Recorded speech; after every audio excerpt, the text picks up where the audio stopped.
Today's Bridges show is for everybody who has ever loved someone who's struggling with an addiction.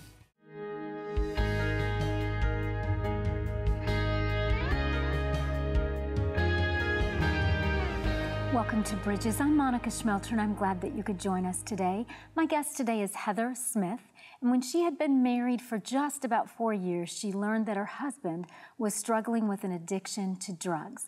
Heather, I'm so glad that you're willing to come on Bridges today and tell your story. Thank you for having me. So when you were just married just about 4 years, as I understand it, and we're just about 21 or 22 years old, you got a call about your husband being in the ER, as I understand it. What happened? So he had tried to take himself off of several prescription pills that he had been taking, which I had absolutely no idea, and his organs were shutting down. Mm. And so he became very ill and lots of levels not where they needed to be. And so a lady came and met with me in the ER who was a social worker I didn't know at the time to explain to me what was going on. However, she thought that I knew that he had been trying to take himself off of prescription medication, and I had no idea. I had never been around any sort of addiction to my knowledge or never picked up on anything. So, but you had been married for about 4 years. Yes, ma'am. And so even being married 4 years, he never told you, like you didn't, were they drugs that were prescribed to him, or was he just getting them up? Okay, so he's getting them like in an illegal way. Yes. But really, you didn't know. I had no idea. And then I had never heard of methadone before, but she had told me that specifically that was one of the drugs. And when I asked what it was, she sort of laughed like I should know, but then it was not a known drug at all.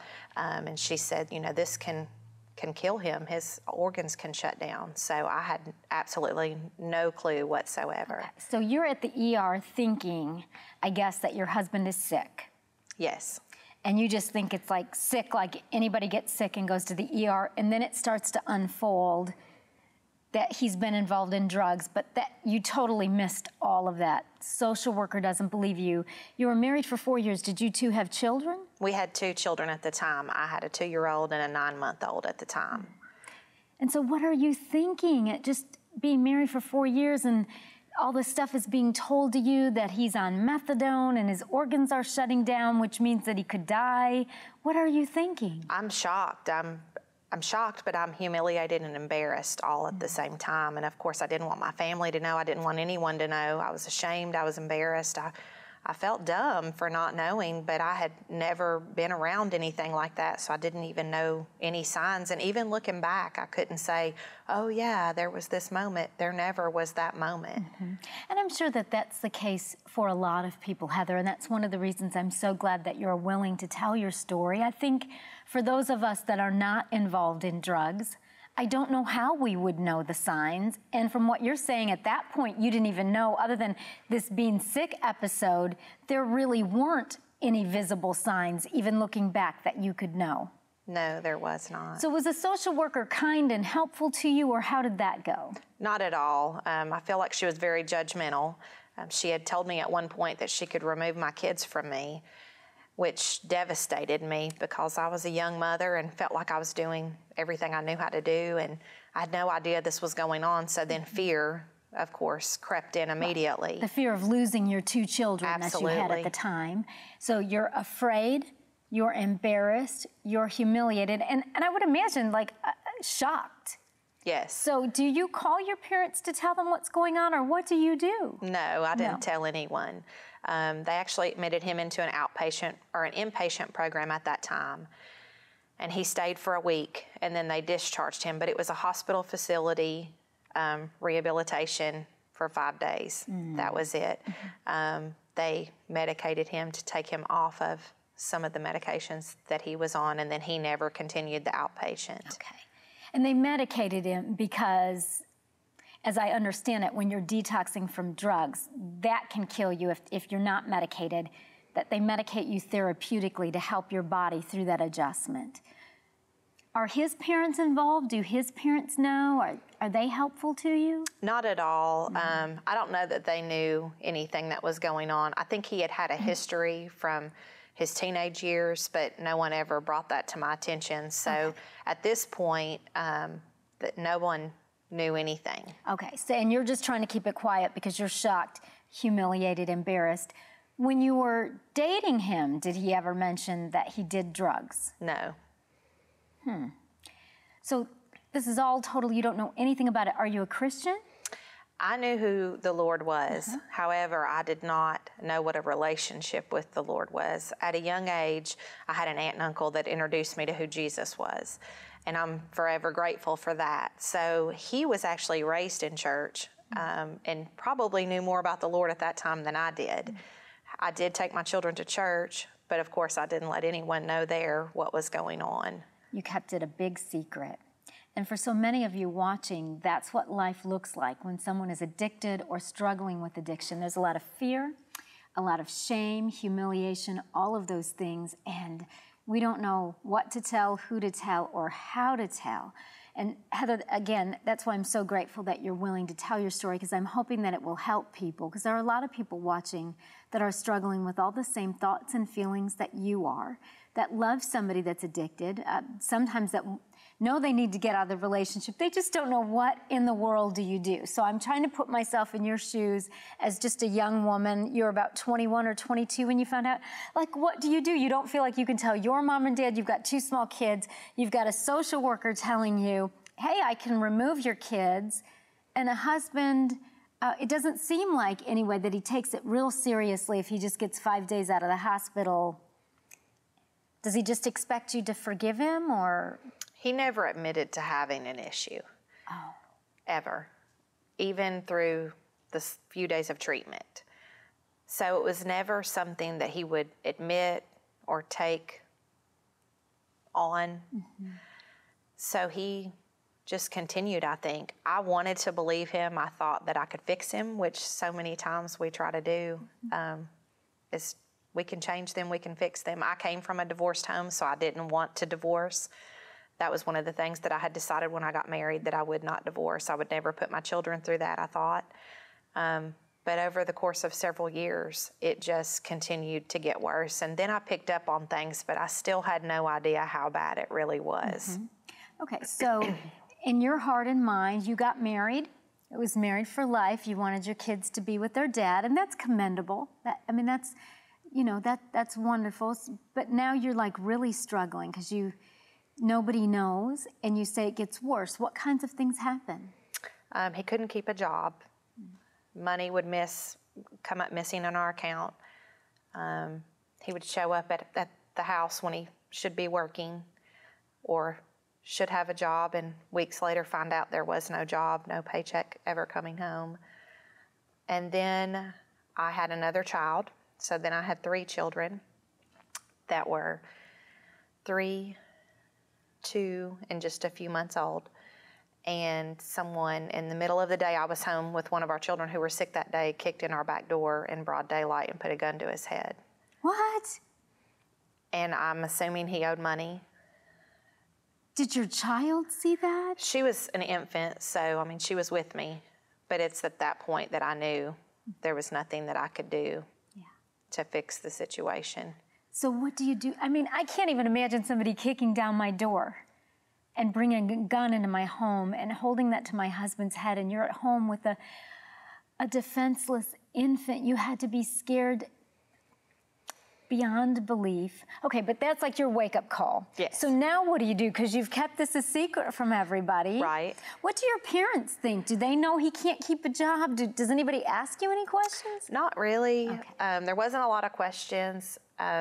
He had drank a lot, and I think that there was some concern with my parents there. But I don't know that, I know they didn't know how bad it was because I didn't tell them until that point. So now you've got this point. And I would think that somebody kicking in your door, a gun to your husband's head, like that's got, you just have to know that you can't live like that. So what do? I knew that I had to get out, and I wasn't sure how it was all going to happen. We had 3 children. We had a home. So Did you work? I did. You did work. I did. And I left, and I moved home to my mother's with my children and just started down a path of trying to forgive and figure out and not live in fear. And I continued to live in fear because at that point I had no idea how bad it was. I just knew it was bad. I didn't know who he knew or who knew that we existed. Right. So you thought maybe people would come after you. Right. Maybe if because of the money or the kids. Sure. Does he try to keep contact with you when you move to your mom's? Very little. Okay. More so at that point he wanted to control the children. He wanted the kids all of a sudden, and he wanted to put, I think he just wanted to put fear into me because he thought that that would make me come back home. Now, when you mentioned that you tried to process forgiveness, was that like to forgive him to reconcile the marriage, or what kind of forgiveness are you thinking at that time? I just needed to be able to forgive him for what he had put us through, but I knew that I would never go back. There was never a question in my mind once I reached that point, I would never go back. So how do you start working through forgiveness? What do you do? Who do you talk to? I feel like it was a long process, and I don't even think it started. I know it didn't start immediately. A few years later, I had met someone that I dated for 2.5 years, and then we got married. And we lived separately, not because we were trying to live the right way, just we were broken people trying to figure life out. And once we got married, which is my husband now, we started going to church, and it was at that point that I really just started walking through how to forgive and processing what had happened over the course of about 6 years. And knew that I had to in order to be the wife and the mother to my children. I didn't want my children to hate their father, but I was still fearful. He still had a hold on me. He would disappear and then come back 6 months later, leave the state and come back again, and always wanted to see the kids, but never wanted to. He was never stable. Yeah. And that has to be really like awful hard for a mom who knows that good parents want their children to be able to love and respect both parents, even if that marriage doesn't work out. You know, that's the ideal situation, but you're dealing with fear, and you can't count on anything. Nothing's stable if he disappears. That's a lot to process. What would you say to another mom who's going through something similar and wondering, you know, should I get out? What do I do? I think first off is your safety. I think I was in a lot of unsafe situations, and I don't think I realized it till I got completely away from it. And so for the safety of my children, that was the number one thing.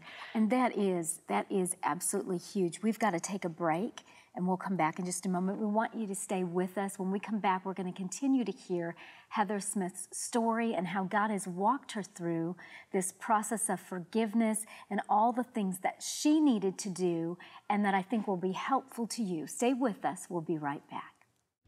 You can purchase a copy of today's show for $15. Call us at 615-754-0039 or send a check to the address on the screen. Please mention the program number on the screen. Log on to www.ctntv.org, where you can make a prayer request, view our program guide, see who's on bridges, or even watch one of Monica's latest teachings. Log on to www.ctntv.org. If you're just joining us today, we are hearing a story from Heather Smith about her first marriage and her husband struggling with an addiction and how that affected her, the marriage, and their 3 children. So Heather, before we took the break, you were talking about that you actually were in a lot of unsafe, physically dangerous situations while your husband was involved, you know, in active addiction and so forth, but you didn't realize it till you got away. What would you say to someone who might be in the same situation that you were about physical safety? I would say go with your gut. I knew something wasn't right. I didn't know exactly what it was, but I knew something was not right. And most people will say that. And you know, I think our human tendency is we want to know what that is. But the thing is, even if we can't figure that out, and if the person won't tell us, what you're saying is just get yourself safe. And that's a first thing, you know, when people talk about, oh, I don't want to get a divorce, I don't want, the first thing in life, one of the first things is that we need to be safe. We can't be in a situation in which we are physically in danger, or our children are, and you were definitely in an unsafe situation. And so even after you and your first husband divorce and you remarry, he still wants to be in the kid's life at some point. How do you manage that? Because that's another really tough thing for somebody that's divorced and their ex is in addiction or in and out of an unstable lifestyle. Do you let him see the children, or how does that happen? He did have supervised visitations, which he didn't exercise a whole lot, but I married a man that was incredible for me and my children, who would order pizza and let him come to our house and eat supper at our house just so we could be in their presence and know that they were safe and know the environment. And so there were some family friends that stepped up that he could visit with the children with, but it wasn't very often. He didn't stay around very often. He moved a lot, he moved around a lot, but when he was here, it was complete havoc. And so there was a lot of bitterness on my part because it was constant. It was a constant turmoil, a constant fight, a constant worry about my children because he couldn't be trusted. Yeah. Even though you weren't married to him, he was still in your life whenever he was around. And it does sound like you have an incredible husband who would allow him to come into your home and eat pizza with the kids or have some friends. So some of the things I hear you talking about are, the physical safety, taking care of that, supervised visits, being able to talk to family members that you could trust, that would help, that could say, well, let the kids come over here and he can come over here. So you were doing your part, and at the same time, you're resentful, and I would be too. I don't know anybody who wouldn't be. How do you work through that? Well, it took a long, long time and leaning on the Lord and just learning what I had to do for me. Unfortunately, he ended up dying of a drug overdose. I'm sorry. And so he never got healed from the sickness. Yeah. But he never admitted to the sickness either. And so once he passed, and when they found him, he accidentally overdosed. And it was at that moment that I realized how bad it was. I did not know until then how bad it was and how many things that he was addicted to. So at that point, I really had to just lean on God to heal my heart. I hurt for my children. That was the hardest thing, was just trying to describe to them. They were young. They were 9, 7, and 3 when he passed. And so not lying to them, but not telling them the full truth at the same time, and just kind of being limited about what we shared until they got a little older to understand. Did you get outside help, like from a counselor or anybody, about what to say to the children? Because that's a hard situation, because one of the things I would fear is that other people in the family might mention what had happened to their father. So it sounds like you were walking through so much at all the same time. I was, and I did not seek a counselor, and looking back, I wish I would have. I think it would have made the journey a little easier. But thankfully, honestly, God just has done a miraculous healing in our family. And there's just been great people that have been put in our paths over the years. And my children know the full story now, and they're older. They're 21, 19, and 17. And I have great kids, and that's been my prayer for a long time, is that they wouldn't follow a generational pattern, and that they would just kind of use this to see, just see what's out there and what life's about, and the things that can happen if you're not careful. And so it's not been short of me praying, that's for sure. So it took a lot of prayer and a lot of hard work on your part. And when I say hard work, I'm talking about the hard work of faith, being willing to forgive, allowing God to heal our hearts when we're in such huge amounts of pain. And thank God that He's answered your prayers, and that your children, are doing well and are not following that lifestyle. Praise God for those things. Let's talk for a moment maybe to other women or men that are struggling with the same things that you went through. Shame, being physically afraid, maybe wanting to know the whole story but not getting the whole story. One of the things I know that they say a lot to people is don't enable. So let's talk about that. Did you have to walk through that at all while you were married to your first husband, or even after the divorce?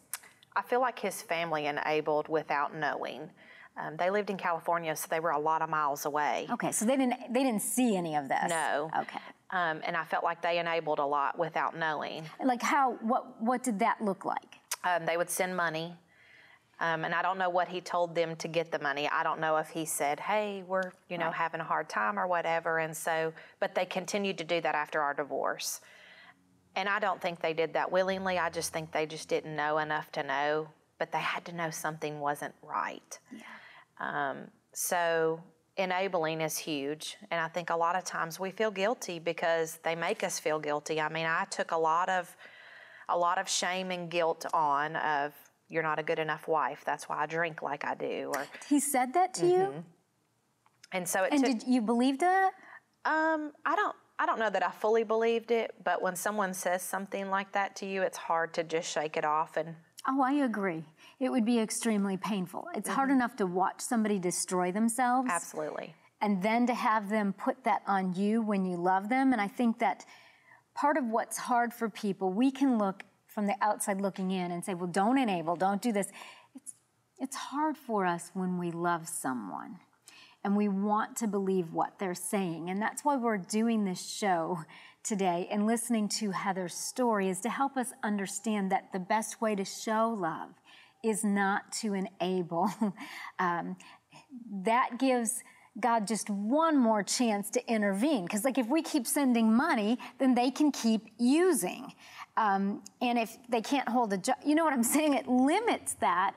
And yet I understand that his parents loved him, and especially if they're miles away, they don't see what's happening in his life. Yes, and I feel like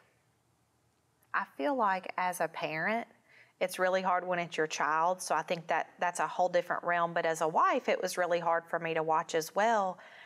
I mean, you want to believe them, but they can manipulate. It's a sickness, and they can manipulate the situation however they would like. And so I just think I just fully had to depend on God walking through it. And I had to know who I was to start the healing and the forgiveness, and I had to know who I was in the Lord.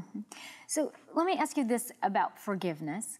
Is it something that you have to keep choosing to do? Like even now, years later, and we know that, he's passed from an overdose, and there just has to be like a lot of anger about all of that, about what happened to you in terms of that first marriage, your children having to go through all of that. Does that ever come up again? It does. It does. It gets easier as time goes on and as they get a little older. I used to cry through every dance recital or graduation or just the thought of, what he's missing, because they're great kids. Yes. So it does get easier. But there are things that come up. His family doesn't have a relationship with my children. Oh, that has to be heartbreaking for you. It's hard. I didn't have a very close relationship with them because they were so far away, and I think it's hard for them too. I think it's easy to place blame on someone when you're not living it, and so I think that it's hard, and I think they live in grief every day. They've lost 2 children to drug addiction, so I can't imagine the amount of pain that they're in. Sure. And I think that you said something that's really important there that people need to understand, is that sometimes people blame us for things because it's not right to do, but it's easier than facing the truth. So to say that the ex-wife did X, Y, Z somehow in their mind makes it easier to cope or to live with. And if you're being blamed for something like that, that's absolutely outside of your control. You don't have to live in false guilt and false responsibility. None of us are responsible for anybody's addictions, whether it's drugs, alcohol, any other thing. None of us can make somebody else make those choices, even if we behaved really poorly. And let's face it, none of us are perfect, but just none of us are that powerful to make somebody else make that choice and to fall into that addiction. And so if you need counseling, whatever kind of help you need, please reach out and get that. That's not a healthy place. And, I'm sorry for his parents, because that's just one more thing now that's been stolen from them, is an opportunity to know their beautiful grandchildren. But tell me about now and your kids and your second husband and where you are since you've been willing to do the hard work of faith and let God walk you through the steps of forgiveness? God has been so good to us. I have a son that just graduated college last year who just actually got a wonderful job opportunity. Well, congratulations to him. That is wonderful. And I have a daughter that's in nursing school who's struggling every single day because she says it's the hardest thing she's ever done. But, nursing school? but I have no doubt that she'll be fine. Yes. And then I have one left at home that's a junior in high school. And then my husband has 3 grown girls, so I actually have grandchildren. My goodness. And I know I don't look old enough for that. No, Thank you don't. You do not. But it sounds like a lot of joy in your life. Absolutely. God has definitely restored. Yeah. Would you have ever imagined, like, when you think back to that day when you were 21 or 22 in that ER, scared to tell anybody, would you have ever imagined, if you could look forward this many years, that you would be the woman that you are today with 3 really awesome children and 3 grown children from your second husband? No, I would have never dreamed. And honestly, I would never dream that I would say this publicly out loud, this story, just because I carried a lot of shame for so many years, but God really has restored my life. Yeah. Do you feel shame now? Not at all. Oh, isn't that wonderful? God is so good. What would you say, as we've got just like a minute left, if you could just leave one thing with someone, what would that be? I would say fully depend on God, no matter how that looks, or no matter how dark it is right now. Addiction's a sickness, and you can't fix them. Exactly, exactly. Thank you so much, Heather, for coming and sharing your story. Thank you for having me. We are running out of time, but as you've joined us, I just pray that God has used this program to speak truth and hope to your heart. We've got to go, but we say goodbye, and God bless you.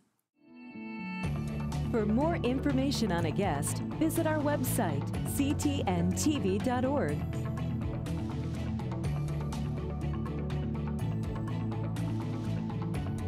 Prayer changes things.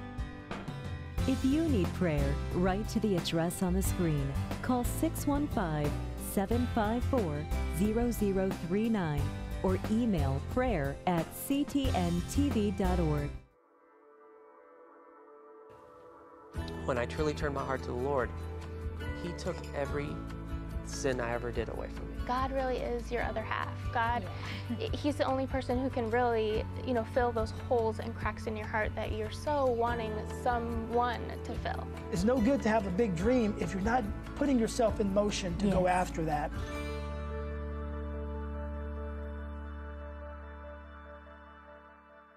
The blood of Christ is the only cure. It gets down to the root of every single thing that ails us. There's not an addiction, there's not a generational curse, there's not any root of sin, there's nothing that the blood of Jesus cannot cleanse. Visit monicaschmelter.com to schedule Monica to speak at your event.